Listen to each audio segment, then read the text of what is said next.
Na década de 1930, os Estados Unidos emergiam lentamente da Grande Depressão, com uma economia fragilizada e uma política externa marcada pelo isolacionismo.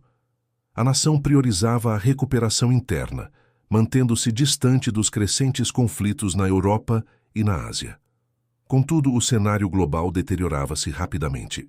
A invasão da Polônia pela Alemanha em setembro de 1939 marcou o início da Segunda Guerra Mundial, seguida pela rápida queda da França em 1940 e pela Batalha da Grã-Bretanha. No Pacífico, o expansionismo japonês ameaçava a estabilidade regional. Estes eventos brutais e a crescente agressão das potências do eixo, Alemanha nazista, Itália fascista e Império do Japão, começaram a quebrar a ilusão de segurança americana. O ataque a Pearl Harbor, em 7 de dezembro de 1941, eliminou qualquer vestígio de isolacionismo, forçando os Estados Unidos a entrar na guerra. A questão que se impunha era, como um país geograficamente distante, com uma economia em transição, pôde se tornar o fator decisivo em um conflito global de proporções épicas que ceifaria dezenas de milhões de vidas e remodelaria a ordem mundial. A resposta fundamental reside em uma transformação industrial sem precedentes. A fábrica virou frente de combate. A Segunda Guerra Mundial não foi vencida apenas com a bravura dos soldados ou pela estratégia militar. Ela foi, em sua essência, uma guerra de produção, logística e capacidade industrial. Os Estados Unidos, em apenas 5 anos, entre 1940 e 1945, esmagaram a aritmética da guerra. Essa aritmética referia-se à capacidade de repor perdas, sustentar frentes de batalha distantes e superar o inimigo em volume de recursos. A verdadeira batalha desenrolava-se nas linhas de montagem de Detroit, nos vastos estaleiros das costas e nos complexos industriais pelo continente americano. Não se tratava apenas de fabricar armamentos, mas de mobilizar uma nação inteira para uma causa comum, transformando cada trabalhador, cada máquina e cada matéria-prima em um componente vital da máquina de guerra aliada. A capacidade de construir mais rápido e de forma mais eficiente do que o inimigo tornou-se a arma mais potente, um diferencial estratégico que alteraria o curso do conflito. Entre 1940 e 1945, os Estados Unidos continentais converteram-se no que o presidente Franklin Delano Roosevelt nomeou como o arsenal da democracia. Esta designação não era uma simples metáfora, era a descrição precisa de uma nação que se tornou a principal fornecedora de recursos materiais para combater a agressão das potências do eixo. Mesmo antes de seu envolvimento direto, os EUA já haviam iniciado um processo maciço de rearmamento e apoio aos aliados.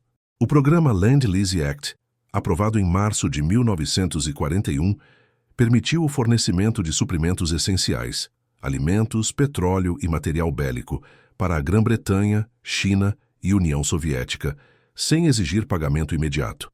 Esta foi uma medida crucial que demonstrou o compromisso americano com a causa aliada antes de sua entrada formal na guerra.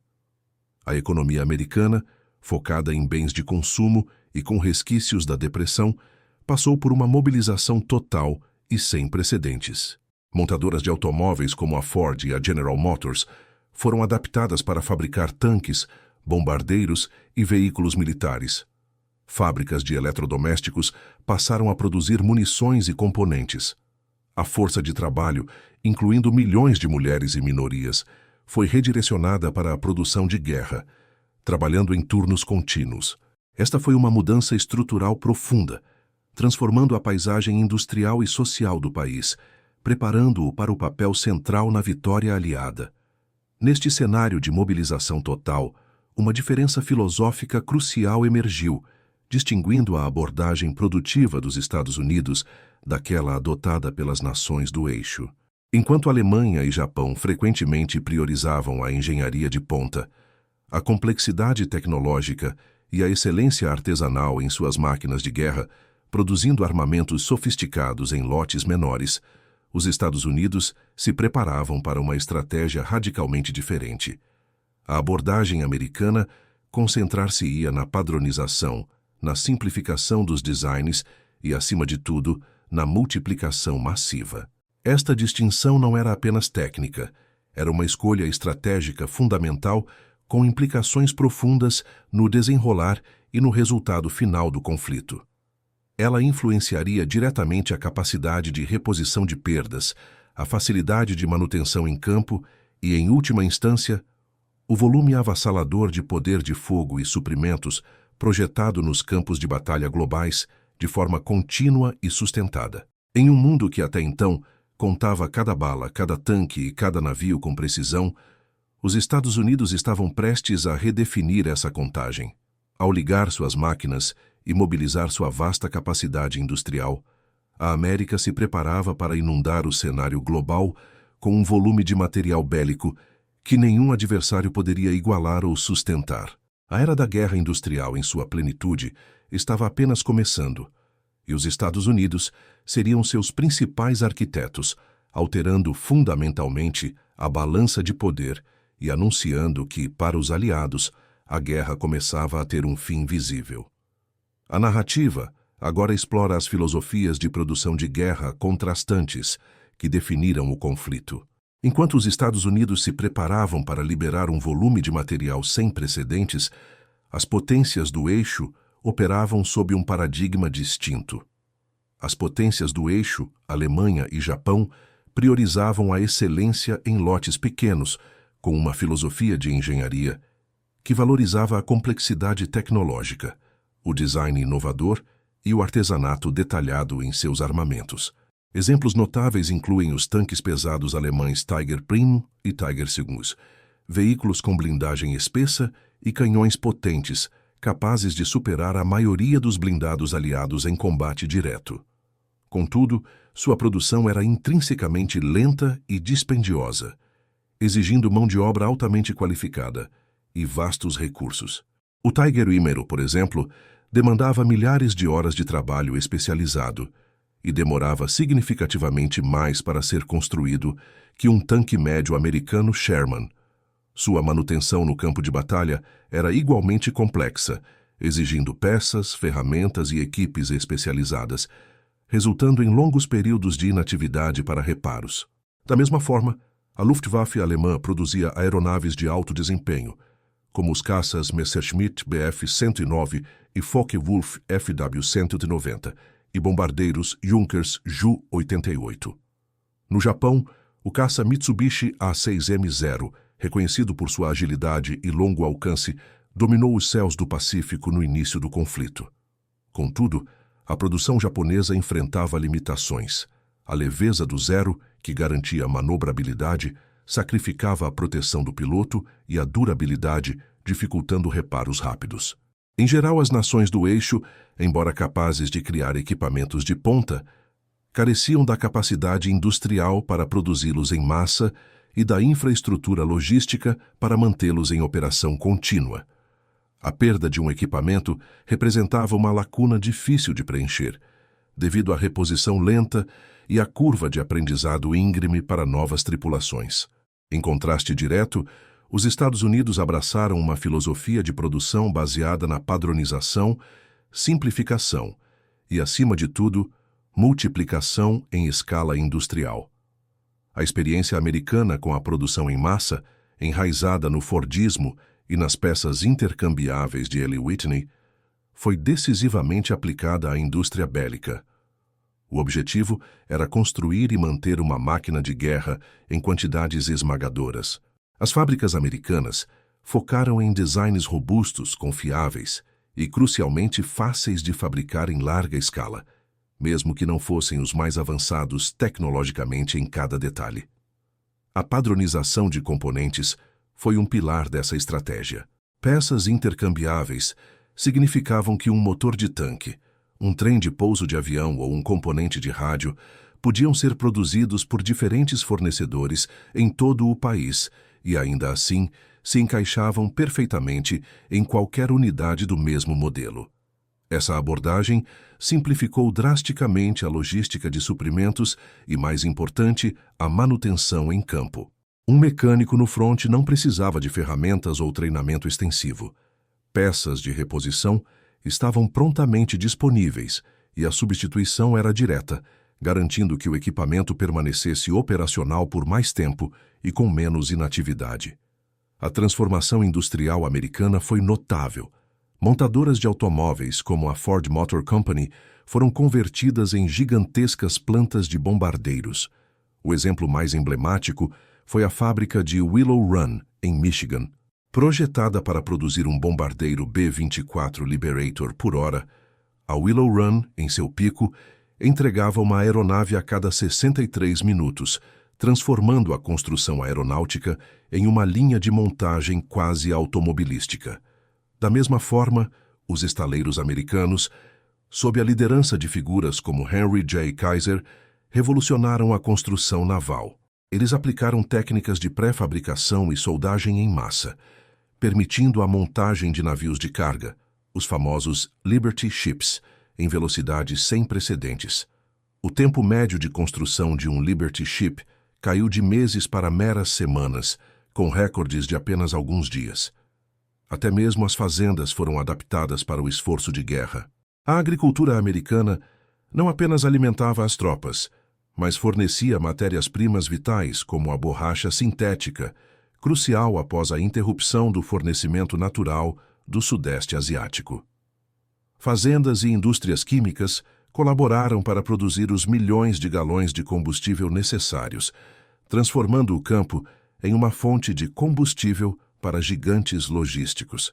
Essa escolha estratégica pela simplicidade e replicabilidade, em detrimento da complexidade artesanal, foi um diferencial decisivo. Em uma guerra de desgaste, com perdas inevitáveis e demanda constante por novos equipamentos, a capacidade de produzir em volume e manter o equipamento operacional era mais valiosa do que a superioridade marginal de um único design. A simplicidade significava que mais equipamentos podiam ser produzidos mais rapidamente, mais tropas podiam ser treinadas para operá-los, e mais mecânicos podiam ser treinados para repará-los. Essa filosofia garantiu que, para cada tanque ou avião aliado destruído, outros estariam prontos para tomar seu lugar, ou seriam reparados e retornariam ao combate em horas ou dias. Enquanto algumas nações se orgulhavam de cada peça única e sofisticada, os Estados Unidos se preparavam para inundar o mundo com um volume de guerra jamais visto, provando que, em um conflito global de proporções industriais, a quantidade possuía sua própria e inegável qualidade estratégica. A mobilização total da economia americana, antes mesmo da entrada direta dos Estados Unidos na Segunda Guerra, representou uma conversão industrial de escala e velocidade sem precedentes. Fábricas de bens de consumo foram rapidamente reequipadas para fabricar tanques, bombardeiros e equipamentos militares. Essa transformação, uma corrida contra o tempo, impulsionou a urgência de equipar as forças americanas e aliadas. Milhões de trabalhadores, incluindo mulheres, operaram em turnos contínuos, 24 horas por dia, 7 dias por semana, substituindo a cultura do business as usual por um foco singular na produção de guerra. A enxurrada industrial americana ilustra a magnitude do poder produtivo. Entre 1940 e 1945, a indústria aeronáutica entregou aproximadamente 297,000 aeronaves, um volume que superava em muito a produção combinada de todas as potências do eixo. A fabricação em massa de aeronaves como o P-51 Mustang, o B-17 Flying Fortress e o B-24 Liberator garantiu a superioridade aérea aliada, permitindo campanhas de bombardeio estratégicas e apoio tático vital para as tropas em terra. No setor naval, a construção dos famosos Liberty Ships tornou-se um símbolo da capacidade produtiva americana. Aproximadamente 700 desses navios foram construídos durante a guerra. Projetados para serem simples e de fácil fabricação e reparo, os Liberty Ships foram a espinha dorsal da logística aliada, transportando suprimentos, equipamentos e tropas pelos oceanos. Sua imensa importância logística garantiu que as linhas de suprimento para as frentes de batalha distantes permanecessem abertas, superando as perdas causadas pelos submarinos alemães. A produção de blindados também atingiu níveis extraordinários, com cerca de 88 tanques e caça-tanques fabricados. Tanques. O tanque médio M4 Sherman, embora por vezes superado em blindagem e armamento por equivalentes alemães, foi produzido em volumes massivos, compensando qualquer desvantagem individual pela quantidade.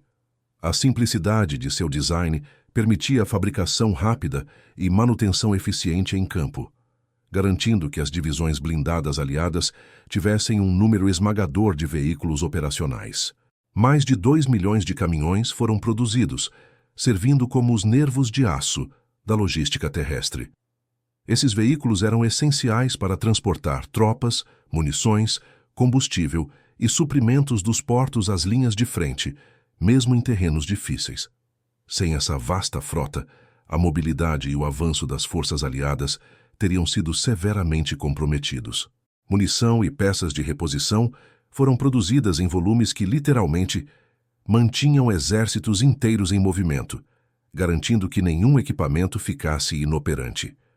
Um dos feitos mais impressionantes e emblemáticos dessa era de produção recorde foi a velocidade de construção dos Liberty Ships. A curiosidade de que um Liberty Ship podia ser montado em menos de uma semana nas corridas recordistas não era mera propaganda. Era uma realidade verificável por cronômetro. O estaleiro Kaiser Richmond Shipyards, na Califórnia, por exemplo, alcançou o feito de construir o SS Robert E. Peary em apenas 4 dias e 15 horas, desde o lançamento da quilha até o navio pronto para o mar, em novembro de 1942.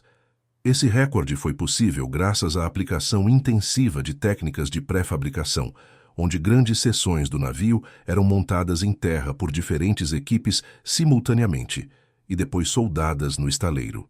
A soldagem, em vez da rebitagem tradicional, acelerou drasticamente o processo, eliminando milhares de horas de trabalho e permitindo que equipes menos experientes fossem rapidamente treinadas.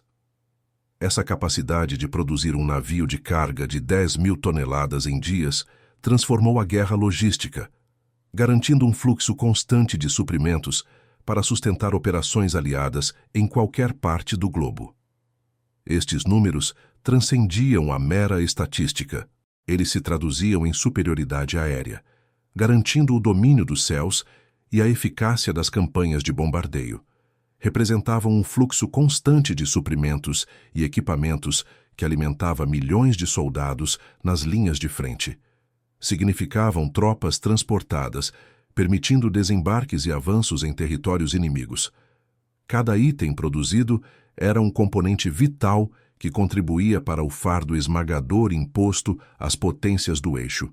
A incessante capacidade de repor perdas e até mesmo expandir a presença militar, mesmo sob ataque constante e com as exigências de múltiplas frentes de batalha, desmoralizava o inimigo e sustentava a moral das tropas aliadas, fazendo a balança de poder pender decisivamente a favor dos aliados, impulsionada pelo incansável motor industrial americano. Cada rebite cravado, cada fuselagem soldada, cada motor ligado, era uma nota na sinfonia que, coletivamente, estava ensurdecendo e desmantelando a máquina de guerra do eixo. O volume de produção se tornou uma arma em si, uma força avassaladora que os adversários simplesmente não podiam igualar ou resistir. A mobilização total da economia americana, antes mesmo da entrada direta dos Estados Unidos na Segunda Guerra, representou uma conversão industrial de escala e velocidade sem precedentes. Fábricas de bens de consumo foram rapidamente reequipadas para fabricar tanques, bombardeiros e equipamentos militares. Essa transformação, uma corrida contra o tempo, impulsionou a urgência de equipar as forças americanas e aliadas. Milhões de trabalhadores, incluindo mulheres, operaram em turnos contínuos, 24 horas por dia, 7 dias por semana, substituindo a cultura do business as usual por um foco singular na produção de guerra. A enxurrada industrial americana ilustra a magnitude do poder produtivo. Entre 1940 e 1945, a indústria aeronáutica entregou aproximadamente 297 aeronaves, um volume que superava em muito a produção combinada de todas as potências do eixo. A fabricação em massa de aeronaves como o P-51 Mustang, o B-17 Flying Fortress e o B-24 Liberator garantiu a superioridade aérea aliada, permitindo campanhas de bombardeio estratégicas e apoio tático vital para as tropas em terra. No setor naval, a construção dos famosos Liberty Ships tornou-se um símbolo da capacidade produtiva americana. Aproximadamente 700 desses navios foram construídos durante a guerra. Projetados para serem simples e de fácil fabricação e reparo, os Liberty Ships foram a espinha dorsal da logística aliada, transportando suprimentos, equipamentos e tropas pelos oceanos.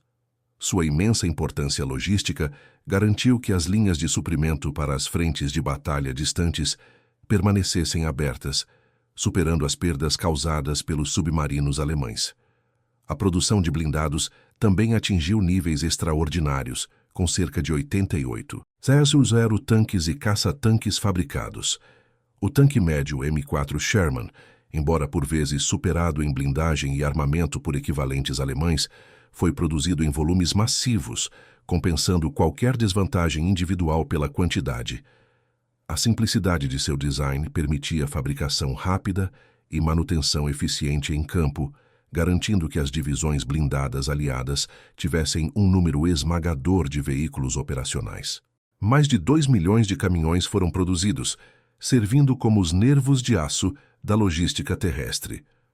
Esses veículos eram essenciais para transportar tropas, munições, combustível e suprimentos dos portos às linhas de frente, mesmo em terrenos difíceis.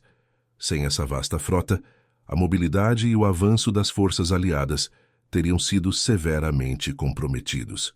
Munição e peças de reposição foram produzidas em volumes que literalmente mantinham exércitos inteiros em movimento, garantindo que nenhum equipamento ficasse inoperante. Um dos feitos mais impressionantes e emblemáticos dessa era de produção recorde foi a velocidade de construção dos Liberty Ships. A curiosidade de que um Liberty Ship podia ser montado em menos de uma semana nas corridas recordistas não era mera propaganda, era uma realidade verificável por cronômetro. O estaleiro Kaiser Richmond Shipyards, na Califórnia, por exemplo, alcançou o feito de construir o SS Robert E. Peary em apenas 4 dias e 15 horas, desde o lançamento da quilha até o navio pronto para o mar, em novembro de 1942. Esse recorde foi possível graças à aplicação intensiva de técnicas de pré-fabricação, onde grandes seções do navio eram montadas em terra por diferentes equipes simultaneamente e depois soldadas no estaleiro. A soldagem, em vez da rebitagem tradicional, acelerou drasticamente o processo, eliminando milhares de horas de trabalho e permitindo que equipes menos experientes fossem rapidamente treinadas. Essa capacidade de produzir um navio de carga de 10.000 toneladas em dias transformou a guerra logística, garantindo um fluxo constante de suprimentos para sustentar operações aliadas em qualquer parte do globo. Estes números transcendiam a mera estatística. Eles se traduziam em superioridade aérea, garantindo o domínio dos céus e a eficácia das campanhas de bombardeio. Representavam um fluxo constante de suprimentos e equipamentos que alimentava milhões de soldados nas linhas de frente. Significavam tropas transportadas, permitindo desembarques e avanços em territórios inimigos. Cada item produzido era um componente vital que contribuía para o fardo esmagador imposto às potências do eixo. A incessante capacidade de repor perdas e até mesmo expandir a presença militar, mesmo sob ataque constante e com as exigências de múltiplas frentes de batalha, desmoralizava o inimigo e sustentava a moral das tropas aliadas, fazendo a balança de poder pender decisivamente a favor dos aliados, impulsionada pelo incansável motor industrial americano. Cada rebite cravado, cada fuselagem soldada, cada motor ligado era uma nota na sinfonia que, coletivamente, estava ensurdecendo e desmantelando a máquina de guerra do eixo. O volume de produção se tornou uma arma em si, uma força avassaladora que os adversários simplesmente não podiam igualar ou resistir. Para compreender a verdadeira dimensão dessa força produtiva, é essencial imergir no ambiente das fábricas e estaleiros americanos durante a guerra. A rotina era implacável, ditada pelos apitos de turno que demarcavam o início e o fim de jornadas exaustivas, frequentemente de 12 horas, operando em 3 turnos diários para manter a produção contínua. O som constante dos rebites cantando, sendo fixados por milhares de trabalhadores, ecoava pelos vastos galpões, um testemunho audível da construção incessante. As pontes rolantes, gigantescas estruturas de metal, moviam-se com precisão sobre as linhas de montagem, carregando fuselagens de bombardeiros que mediam mais de 30 metros de comprimento, ou seções inteiras de tanques, posicionando-as para a próxima etapa da fabricação. Nos estaleiros, a visão era igualmente impressionante. Cascos de navios pré-fabricados em seções e depois unidos, deslizavam para a água como em uma produção em série, um navio após o outro, com uma cadência que parecia desafiar a lógica da engenharia naval da época. O componente humano por trás dessa produção em massa era tão vital quanto as máquinas. Milhões de americanos, homens e mulheres de todas as origens sociais e étnicas, foram mobilizados para o esforço de guerra. Mulheres, em particular, assumiram papéis antes predominantemente masculinos, trabalhando em fábricas de armamentos, soldando, rebitando e operando máquinas pesadas, tornando-se a Rosie the Riveter da vida real. O patriotismo era um forte motivador, mas também a necessidade econômica e a convicção de que seu trabalho era crucial para a vitória. Relatos e diários da época frequentemente mencionam as longas horas, a fadiga, mas também o senso de propósito e camaradagem que permeava os locais de trabalho. Eles eram, em essência, soldados na frente interna, e seu sacrifício de tempo e esforço era uma contribuição direta para o campo de batalha. Essa vasta produção não teria impacto sem uma logística igualmente grandiosa. A logística americana transformou-se em uma arma estratégica por si só. Mapas da época, se animados, mostrariam as linhas de suprimento crescendo como rios, partindo dos Estados Unidos e se ramificando por todos os teatros de guerra globais, através do Atlântico Norte para a Europa e o Reino Unido, através do Pacífico para as ilhas e a Ásia. Essa rede de transporte, composta por navios de carga, trens e caminhões, garantia que a produção constante nas fábricas se traduzisse em mais aeronaves no ar, mais navios no mar e mais peças na linha de frente, todos os dias.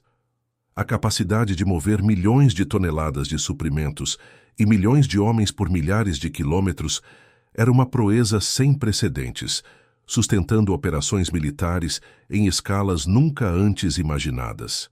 O efeito dessa capacidade de produção e logística foi um efeito bola de neve implacável. Enquanto o eixo lutava para repor suas perdas e enfrentava dificuldades crescentes na manutenção de seus equipamentos complexos, os aliados, abastecidos pelos Estados Unidos, podiam não apenas repor o que perdiam, mas também aumentar sua presença militar. Para cada tanque ou avião alemão ou japonês destruído, os aliados podiam colocar 2 ou 3 em seu lugar, ou reparar os danificados em questão de horas ou dias, devido à padronização e à disponibilidade de peças. Essa capacidade de absorver perdas e continuar avançando, de manter uma pressão constante e crescente, desmoralizava o inimigo, que via seus esforços de desgaste serem anulados pela incessante reposição aliada. A moral das tropas aliadas, por sua vez, era sustentada pela certeza de que o apoio material não falharia. Era um ritmo frenético, uma dança sincronizada de máquinas e homens, transformando matéria-prima em poder bélico, e esse poder era a promessa diária de que a guerra não seria perdida. A capacidade de produção e logística americana não se configurou apenas como um suporte para as operações militares aliadas. Ela se tornou uma arma estratégica em si mesma, um fator decisivo que redefiniu o conflito. Enquanto as potências do eixo, com suas economias de recursos limitados, lutavam para repor perdas e manter a complexidade de seus equipamentos de ponta, os Estados Unidos, com sua incessante capacidade industrial, garantiam uma reposição contínua e até um aumento de suprimentos para as forças aliadas. Essa disparidade fundamental na capacidade de desgaste transformou a guerra em uma corrida industrial que o eixo não poderia vencer. Para cada tanque Tiger alemão destruído, dezenas de Shermans americanos estavam prontos para entrar em combate ou ser reparados. Para cada avião japonês abatido, a linha de montagem americana produzia vários substitutos. Essa enxurrada de material bélico minou a moral do inimigo e sustentou a ofensiva aliada em todas as frentes. Essa superioridade material e logística foi um fator crítico em momentos-chave da guerra, marcando pontos de virada que selaram o destino do conflito. No Teatro do Pacífico, a estratégia de saltos de ilha dependia inteiramente da capacidade americana de construir bases avançadas, aeródromos e portos em tempo recorde e de sustentar as forças de combate com um fluxo constante de suprimentos através de vastas distâncias oceânicas. A Marinha dos EUA podia não apenas repor navios danificados, mas também construir novas frotas em um ritmo que o Japão, com sua base industrial limitada, jamais conseguiria igualar. Na Europa, após o desembarque na Normandia em junho de 1944, a capacidade de desembarcar e mover milhões de toneladas de equipamentos, veículos e suprimentos, juntamente com milhões de homens, foi crucial para a libertação da França e o avanço em direção à Alemanha. A Red Ball Express, uma rede logística de caminhões que operava 24 horas por dia, transportava cerca de 500 toneladas de suprimentos diariamente, demonstrando a escala da operação logística necessária para sustentar a campanha na Europa Ocidental. No fronte oriental, embora a União Soviética tenha suportado o peso principal da luta contra a Alemanha, os suprimentos do programa Land-Lease Act, que incluíam mais de 400 New Hero caminhões, 14 Zero aeronaves e milhões de toneladas de alimentos e matérias-primas, foram vitais para a mobilidade e sustentação das ofensivas soviéticas. No fim, a equação da guerra foi simples. Quando os Estados Unidos ligaram suas máquinas, a guerra começou a terminar. O volume avassalador de recursos inviabilizou qualquer chance de vitória do eixo por meio do desgaste. A Alemanha e o Japão, apesar de sua engenharia avançada e da bravura de suas tropas, não podiam competir com a capacidade americana de produzir em massa e de sustentar suas operações globalmente. A estratégia do eixo de buscar vitórias rápidas e decisivas antes que a máquina industrial aliada pudesse se mobilizar plenamente, falhou. Uma vez que o arsenal da democracia estava em plena operação, a superioridade numérica e material dos aliados tornou-se insuperável. A guerra transformou-se em uma batalha de fábricas, e a vitória foi para quem podia produzir mais rápido e de forma mais sustentável. O impacto duradouro dessa era de produção recorde foi profundo, moldando não apenas o desfecho da Segunda Guerra Mundial, mas também a economia americana e a percepção global de seu poder industrial e militar nas décadas seguintes. A mobilização total da guerra tirou os Estados Unidos definitivamente da Grande Depressão, gerando pleno emprego e impulsionando uma expansão industrial sem precedentes que transformou o país na maior potência econômica e industrial do mundo. A experiência de construir uma máquina de guerra em escala massiva forneceu a base para o poderio militar americano no pós-guerra e durante a Guerra Fria, com a nação assumindo o papel de policial global e de baluarte contra o comunismo. As lições aprendidas em produção em massa, padronização e logística eficiente foram aplicadas a indústrias civis, impulsionando a inovação e o crescimento econômico que caracterizaram a era do pós-guerra. A Segunda Guerra Mundial não foi vencida apenas com bravura nos campos de batalha, mas com a engenhosidade, a escala e a resiliência de um país que transformou suas fábricas em sua frente mais decisiva. Os Estados Unidos escreveram uma nova regra para a arte da guerra, demonstrando que o poder industrial e a capacidade logística são tão cruciais quanto a estratégia militar e a coragem dos soldados. A verdadeira lição foi que, em um conflito global de proporções industriais, a capacidade de produzir e sustentar a guerra em uma escala sem precedentes pode ser a arma mais potente de todas. Cada rebite cravado, cada fuselagem soldada, cada motor ligado, era uma nota na sinfonia que coletivamente estava ensurdecendo e desmantelando a máquina de guerra do eixo. O volume de produção se tornou uma arma em si, uma força avassaladora, que os adversários simplesmente não podiam igualar ou resistir. Para compreender a verdadeira dimensão dessa força produtiva, é essencial imergir no ambiente das fábricas e estaleiros americanos durante a guerra. A rotina era implacável, ditada pelos apitos de turno que demarcavam o início e o fim de jornadas exaustivas, frequentemente de 12 horas, operando em 3 turnos diários para manter a produção contínua. O som constante dos rebites cantando, sendo fixados por milhares de trabalhadores, ecoava pelos vastos galpões, um testemunho audível da construção incessante. As pontes rolantes, gigantescas estruturas de metal, moviam-se com precisão sobre as linhas de montagem, carregando fuselagens de bombardeiros que mediam mais de 30 metros de comprimento, ou seções inteiras de tanques, posicionando-as para a próxima etapa da fabricação. Nos estaleiros, a visão era igualmente impressionante. Cascos de navios pré-fabricados em seções e depois unidos, deslizavam para a água como em uma produção em série, um navio após o outro, com uma cadência que parecia desafiar a lógica da engenharia naval da época. O componente humano por trás dessa produção em massa era tão vital quanto as máquinas.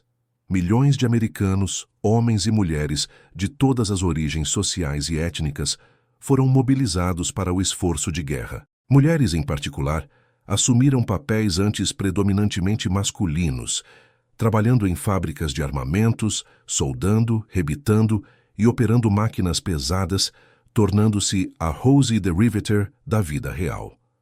O patriotismo era um forte motivador, mas também a necessidade econômica e a convicção de que seu trabalho era crucial para a vitória.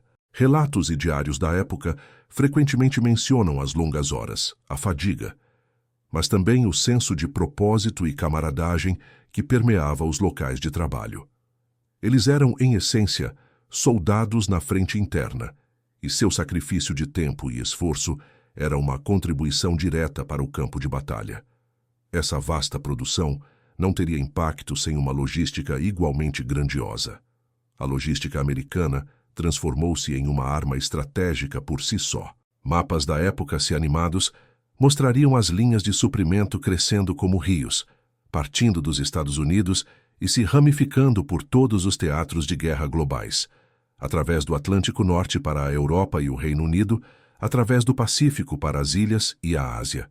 Essa rede de transporte, composta por navios de carga, trens e caminhões, garantia que a produção constante nas fábricas se traduzisse em mais aeronaves no ar, mais navios no mar e mais peças na linha de frente, todos os dias.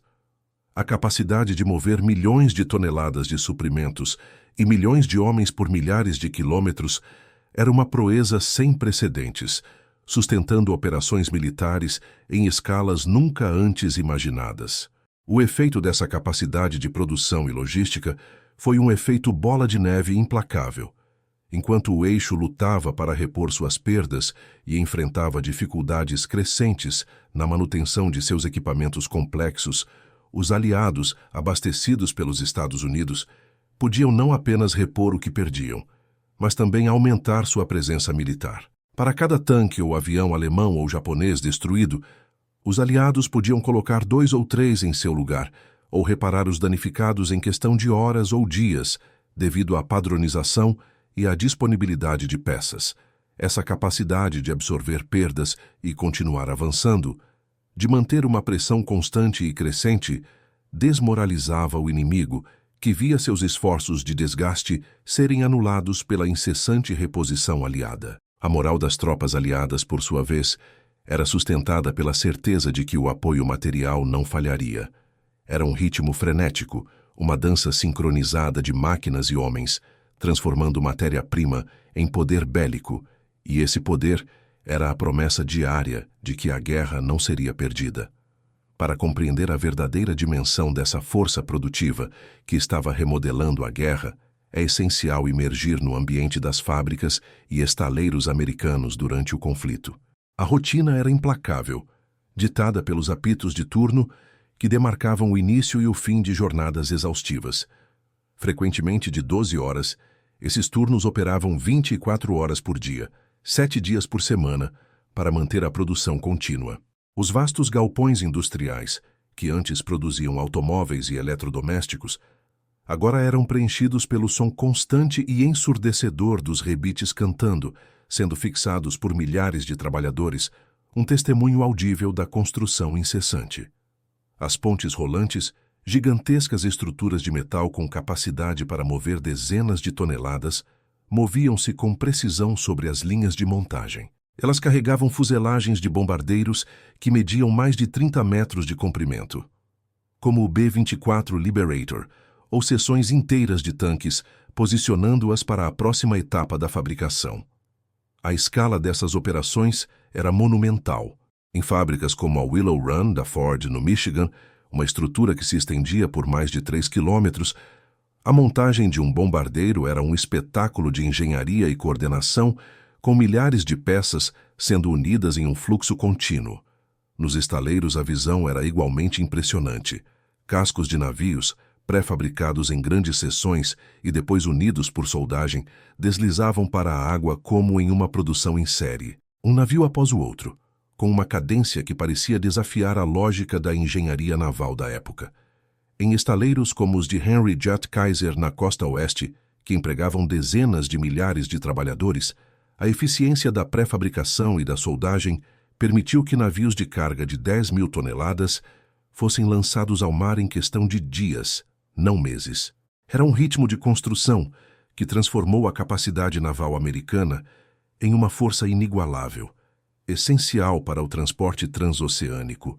O componente humano por trás dessa produção em massa era tão vital quanto as máquinas.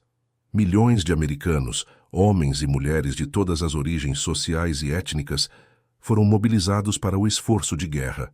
A força de trabalho feminina, em particular, assumiu papéis antes predominantemente masculinos, preenchendo as vagas deixadas pelos homens que foram para o fronte. Elas trabalhavam em fábricas de armamentos, soldando, rebitando, operando máquinas pesadas e construindo aeronaves, tornando-se a Rosie the Riveter da vida real, um símbolo da mulher trabalhadora na indústria de guerra. Minorias também encontraram novas oportunidades de emprego, embora muitas vezes ainda enfrentassem discriminação. O patriotismo era um forte motivador, impulsionando a dedicação a longas horas e condições de trabalho exigentes. Contudo, a necessidade econômica e a convicção de que seu trabalho era crucial para a vitória também eram fatores importantes. Relatos e diários da época frequentemente mencionam a fadiga e as dificuldades, mas também o senso de propósito e camaradagem que permeava os locais de trabalho. Esses homens e mulheres eram, em essência, soldados na frente interna, e seu sacrifício de tempo e esforço era uma contribuição direta e tangível para o campo de batalha, garantindo que as tropas no exterior tivessem os recursos necessários para lutar. Essa vasta produção não teria impacto decisivo sem uma logística igualmente grandiosa. A logística americana transformou-se em uma arma estratégica por si só.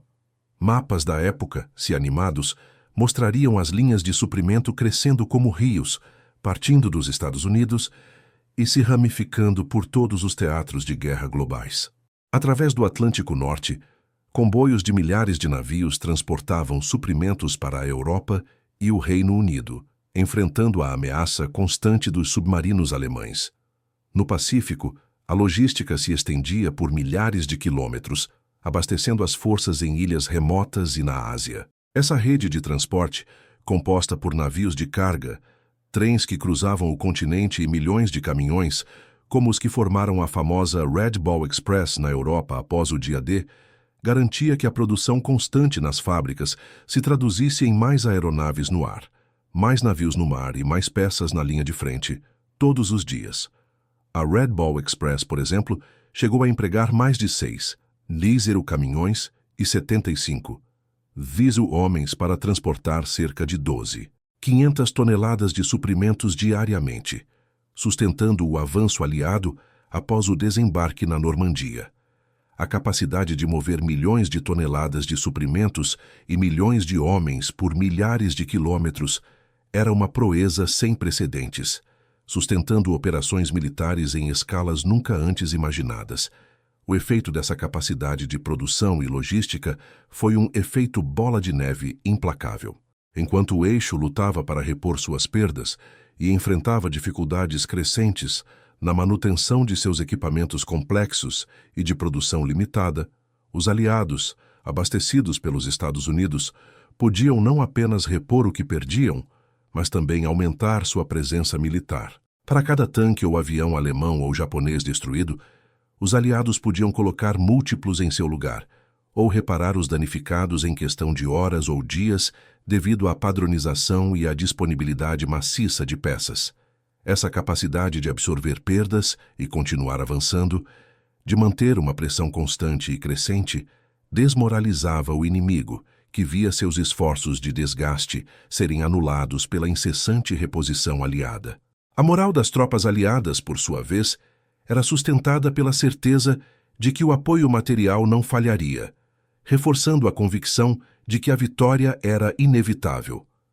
Era um ritmo frenético, uma dança sincronizada de máquinas e homens, transformando matéria-prima em poder bélico.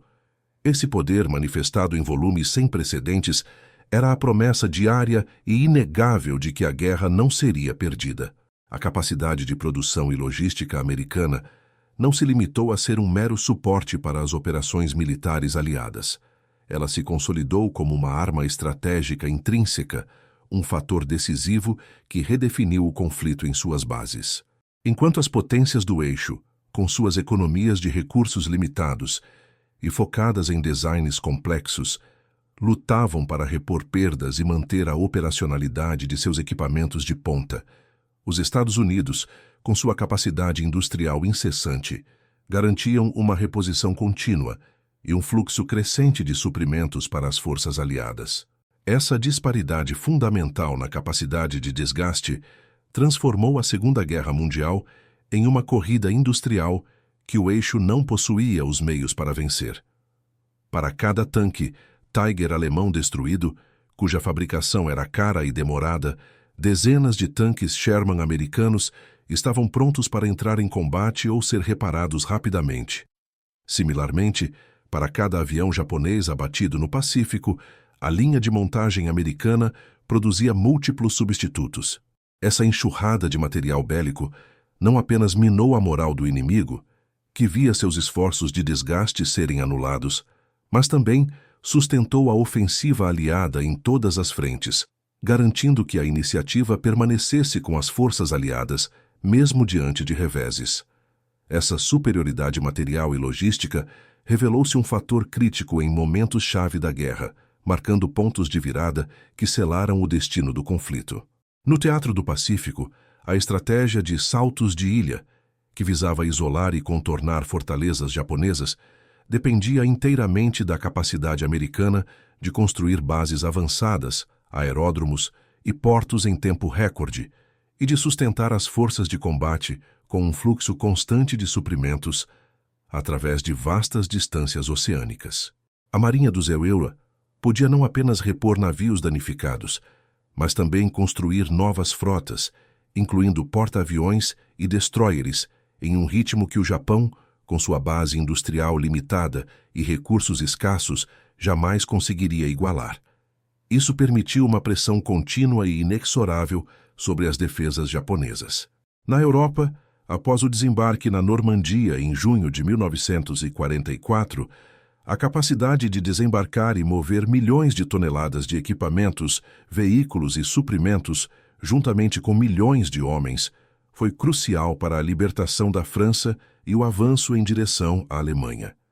A famosa Red Ball Express, uma rede logística de caminhões que operava 24 horas por dia, transportava cerca de 500 toneladas de suprimentos diariamente, demonstrando a escala da operação logística necessária para sustentar a rápida campanha na Europa Ocidental.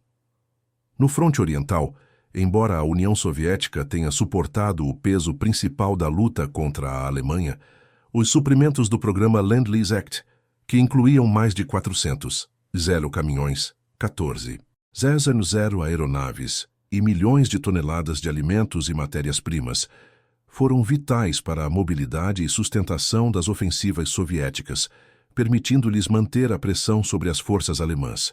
No fim, a equação da guerra foi simples e implacável. Quando os Estados Unidos ligaram suas máquinas, a guerra começou a terminar. O volume avassalador de recursos inviabilizou qualquer chance de vitória do eixo por meio do desgaste. A Alemanha e o Japão, apesar de sua engenharia avançada, da bravura de suas tropas e de táticas iniciais bem-sucedidas, não podiam competir com a capacidade americana de produzir em massa e de sustentar suas operações globalmente. A estratégia do eixo de buscar vitórias rápidas e decisivas antes que a máquina industrial aliada pudesse se mobilizar plenamente, falhou. Uma vez que o arsenal da democracia estava em plena operação, a superioridade numérica e material dos aliados tornou-se insuperável. A guerra transformou-se, essencialmente, em uma batalha de fábricas e de cadeias de suprimentos, e a vitória foi para quem podia produzir mais rápido e de forma mais sustentável ao longo do tempo. A capacidade de absorver perdas e continuar a ofensiva, de substituir o material destruído e até de aumentar o poder de fogo, tornou-se o fator determinante que quebrou a resistência inimiga. O impacto duradouro dessa era de produção recorde foi profundo, moldando não apenas o desfecho da Segunda Guerra Mundial, mas também a economia americana e a percepção global de seu poder industrial e militar nas décadas seguintes.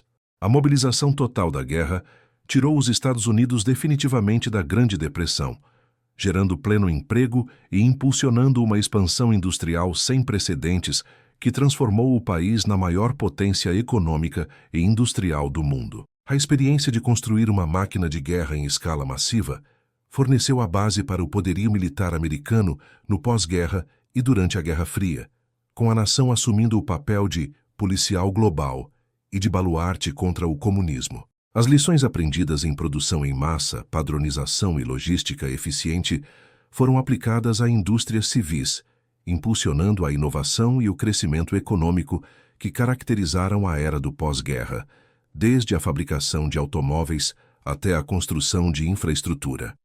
A infraestrutura de transporte e as técnicas de gestão de projetos desenvolvidas para a guerra tiveram aplicações diretas no boom econômico do pós-guerra. A Segunda Guerra Mundial não foi vencida apenas com bravura nos campos de batalha ou pela genialidade de generais e almirantes.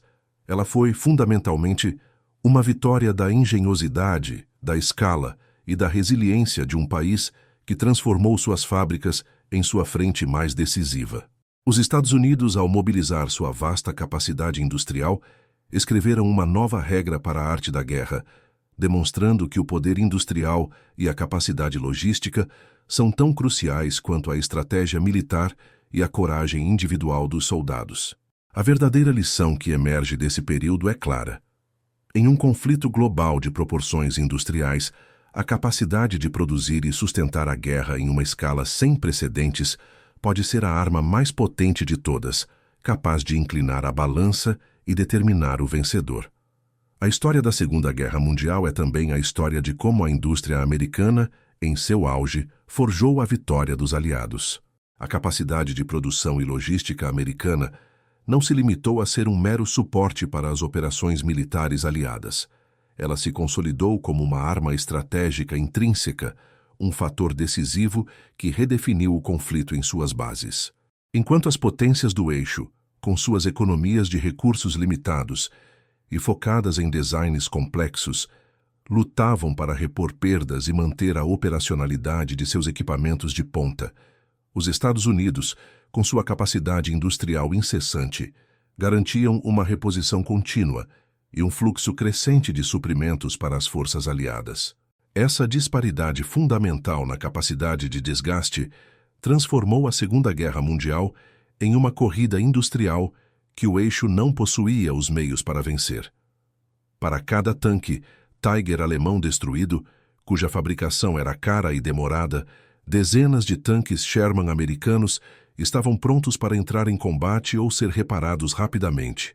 Similarmente, para cada avião japonês abatido no Pacífico, a linha de montagem americana produzia múltiplos substitutos. Essa enxurrada de material bélico não apenas minou a moral do inimigo, que via seus esforços de desgaste serem anulados, mas também sustentou a ofensiva aliada em todas as frentes, garantindo que a iniciativa permanecesse com as forças aliadas, mesmo diante de reveses. A Alemanha, por exemplo, enfrentava severas restrições de petróleo e borracha sintética, essenciais para sua máquina de guerra, enquanto o Japão sofria com o bloqueio naval que impedia o acesso a matérias-primas vitais. Em contraste, os Estados Unidos, com vastos recursos naturais e uma base industrial robusta, podiam sustentar a produção sem interrupções significativas, criando uma assimetria insuperável. Essa superioridade material e logística revelou-se um fator crítico em momentos-chave da guerra, marcando pontos de virada que selaram o destino do conflito. No Teatro do Pacífico, a estratégia de saltos de ilha, que visava isolar e contornar fortalezas japonesas, dependia inteiramente da capacidade americana de construir bases avançadas, aeródromos e portos em tempo recorde, e de sustentar as forças de combate com um fluxo constante de suprimentos através de vastas distâncias oceânicas. A Marinha dos Emiguais podia não apenas repor navios danificados, mas também construir novas frotas, incluindo porta-aviões e destroyers, em um ritmo que o Japão, com sua base industrial limitada e recursos escassos, jamais conseguiria igualar. Isso permitiu uma pressão contínua e inexorável sobre as defesas japonesas, que se viam constantemente superadas em número e poder de fogo, mesmo em suas posições mais fortificadas. Batalhas navais como a de Midway demonstraram a resiliência da capacidade americana de reparo e reposição, permitindo aos Estados Unidos se recuperarem de perdas enquanto o Japão não conseguia. Na Europa, após o desembarque na Normandia em junho de 1944, a capacidade de desembarcar e mover milhões de toneladas de equipamentos, veículos e suprimentos, juntamente com milhões de homens, foi crucial para a libertação da França e o avanço em direção à Alemanha.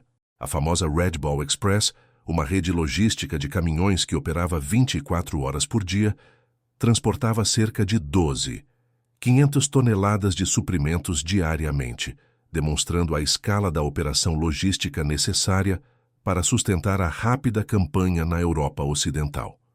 Essa rede de transporte, que empregou mais de 0 caminhões e 75, 0 homens, garantiu às tropas aliadas combustível, munição e alimentos para manter o ritmo da ofensiva, mesmo diante de uma infraestrutura europeia devastada pela guerra. No fronte oriental, embora a União Soviética tenha suportado o peso principal da luta contra a Alemanha, os suprimentos do programa Lend-Lease Act, que incluíam mais de 400 caminhões, 0 aeronaves e milhões de toneladas de alimentos e matérias-primas, foram vitais para a mobilidade e sustentação das ofensivas soviéticas, permitindo-lhes manter a pressão sobre as forças alemãs em um fronte de milhares de quilômetros. No fim, a equação da guerra foi simples e implacável. Quando os Estados Unidos ligaram suas máquinas, a guerra começou a terminar. O volume avassalador de recursos inviabilizou qualquer chance de vitória do eixo por meio do desgaste. A Alemanha e o Japão, apesar de sua engenharia avançada, da bravura de suas tropas e de táticas iniciais bem-sucedidas, não podiam competir com a capacidade americana de produzir em massa e de sustentar suas operações globalmente. A estratégia do eixo de buscar vitórias rápidas e decisivas antes que a máquina industrial aliada pudesse se mobilizar plenamente, falhou. Uma vez que o arsenal da democracia estava em plena operação, a superioridade numérica e material dos aliados tornou-se insuperável. A guerra transformou-se, essencialmente, em uma batalha de fábricas e de cadeias de suprimentos, e a vitória foi para quem podia produzir mais rápido e de forma mais sustentável ao longo do tempo. A capacidade de absorver perdas e continuar a ofensiva de substituir o material destruído e até de aumentar o poder de fogo, tornou-se o fator determinante que quebrou a resistência inimiga, levando ao colapso gradual de suas capacidades militares e econômicas. O impacto duradouro dessa era de produção recorde foi profundo, moldando não apenas o desfecho da Segunda Guerra Mundial, mas também a economia americana e a percepção global de seu poder industrial e militar nas décadas seguintes. A mobilização total da guerra tirou os Estados Unidos definitivamente da Grande Depressão, gerando pleno emprego e impulsionando uma expansão industrial sem precedentes que transformou o país na maior potência econômica e industrial do mundo. O Produto Interno Bruto americano quase dobrou entre 1940 e 1945, um indicador claro dessa transformação. A experiência de construir uma máquina de guerra em escala massiva forneceu a base para o poderio militar americano no pós-guerra e durante a Guerra Fria, com a nação assumindo o papel de policial global e de baluarte contra o comunismo. As lições aprendidas em produção em massa, padronização e logística eficiente foram aplicadas a indústrias civis, impulsionando a inovação e o crescimento econômico que caracterizaram a era do pós-guerra, desde a fabricação de automóveis até a construção de infraestrutura. A infraestrutura de transporte e as técnicas de gestão de projetos desenvolvidas para a guerra tiveram aplicações diretas no boom econômico do pós-guerra, incluindo a construção do sistema de rodovias interestaduais. A Segunda Guerra Mundial não foi vencida apenas com bravura nos campos de batalha ou pela genialidade de generais e almirantes. Ela foi, fundamentalmente, uma vitória da engenhosidade, da escala e da resiliência de um país que transformou suas fábricas em sua frente mais decisiva. Os Estados Unidos, ao mobilizar sua vasta capacidade industrial, escreveram uma nova regra para a arte da guerra, demonstrando que o poder industrial e a capacidade logística são tão cruciais quanto a estratégia militar e a coragem individual dos soldados. A verdadeira lição que emerge desse período é clara. Em um conflito global de proporções industriais, a capacidade de produzir e sustentar a guerra em uma escala sem precedentes pode ser a arma mais potente de todas, capaz de inclinar a balança e determinar o vencedor. A história da Segunda Guerra Mundial é também a história de como a indústria americana, em seu auge, forjou a vitória dos aliados e redefiniu o conceito de poderio militar.